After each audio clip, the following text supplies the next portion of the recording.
Vainqueur de la Coupe du Sénégal avec la Sonacos en 2001, cette légende du foot a bâti ses relations avec le monde sportif sur la confiance, tout en sachant manier le bâton et la carotte.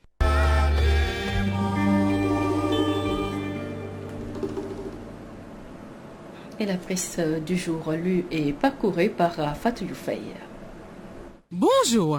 Couplage des législatives et des locales, pouvoir et opposition dans le clair-obscur, livre à sa une Walf Quotidien. Pour Seydou Gueye, porte-parole de l'APR, il y a des courants divergents. Mon confrère Majib Gueye qui note que l'opposition est décidée à se faire attendre, regroupée autour du Front de résistance nationale. Elle a décidé de suspendre sa participation aux travaux de la commission politique du dialogue national jusqu'à nouvel ordre. Dans un communiqué, le FRN explique son désaccord avec la commission politique du dialogue national sur la date du report des élections locales en 2022. Le FRN ne dialogue pas, le titre du quotidien Le Quotidien, évoquant le désaccord sur la date des locales. L'opposition suspend sa participation, l'Assemblée tranche aujourd'hui. L'Assemblée joue à l'arbitre, rebondit Sud Quotidien, report des locales et prolongation du mandat des élus locaux ce jour. Antoine Félix Diome aux manettes, majorité mécanique contre minorité sulfureuse. Entre loupe, s'exclame critique, abordant toujours ces élections locales, un report qui brouille le calendrier électoral. La FNR se dérobe du dictat. Les députés réunis en plénière n'auront aucune peine pour reproduire un exercice favori durant cette législature. Rififi autour de la tenue des locales. La société civile propose fin janvier 2022. En parle le quotidien LAS. Le FRN qui quitte la table du dialogue national. Et le fil du dialogue rompu, rapporte la Tribune, le report des locales ravive la colère de l'opposition. La société civile entreprend une médiation, organiser les locales en décembre 2021 en lieu et place de 2022. Le FNR suspend sa participation aux travaux relais l'Observateur. Dialogue politique, jeu et piège. Comment la majorité a perdu l'opposition dans ses exigences? L'avenir du dialogue sans le front. La mer des batailles, c'est comme ça que l'a titré Enquête. Parlons des locales à Dakar. Malgré leur probable report, la bataille fait rage au sein des états-majors pour le contrôle de Dakar. Pastef compte jouer les troubles faits. Ousmane Sonko concocte un livre sur la décentralisation.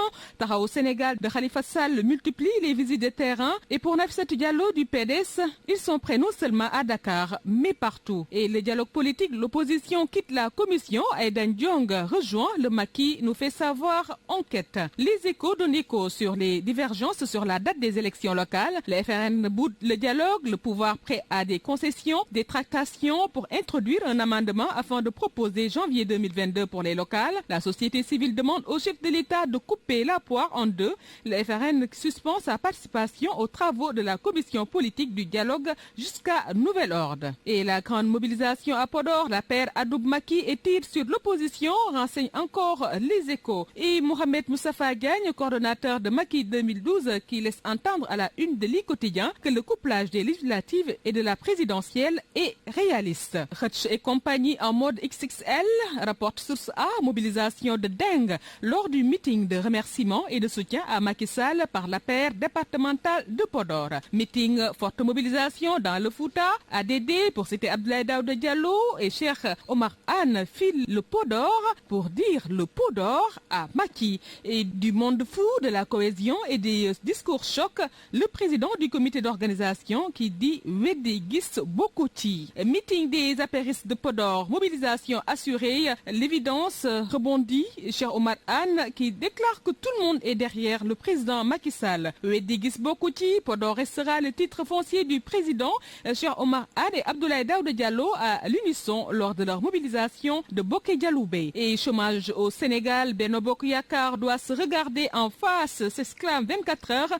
Si l'emploi n'est pas au rendez-vous des demandeurs, c'est que le terrain n'avance pas. La faute incombe essentiellement à la défectuosité de la locomotive et à l'incompétence des conducteurs. Seynabou Gaye Touré sacré, titre Direct News, prix d'excellence du leadership local, pelle numérique décerné à la présidente du conseil départemental de Tivaouane. Hydrocarbures, 136,8 milliards de francs CFA pour développer le réseau gazier, enseigne Le Soleil. Et des privés au cœur d'un banditisme foncier à Dougar, 159 hectares volés aux populations. Le mandataire des victimes accuse l'administration a fait du faux, nous fait savoir Libération. Cherté de la location à Dakar, bailleurs et locataires ne parlent pas le même langage. Le sujet du jour abordé dans Réumi Quotidien et le mandat qui a fait un dossier sur le Sénégal avec la radioscopie de la santé animale. Secteur informel au Sénégal, 89,4% des unités de production n'ont pas d'employés salariés, aborde à sa une le quotidien Dakar Times. Et pour les quotidiens sportifs, à la une de Sunoulamb, contre l'Agde ce 4 avril, un ex-roi en sursis évitait un second revers d'affilée, le mot d'ordre gagner, gagner, gagner.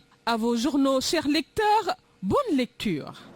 Et c'est la fin de cette édition. Merci de l'avoir suivi. Merci à Adjaratou Penda Dialoguei pour son appui technique retrouvé des Koumba Diopkan à 13h à 14h pour la version Wolof de ces informations. Bonne suite des programmes sur Walf TV, la voix des sans voix.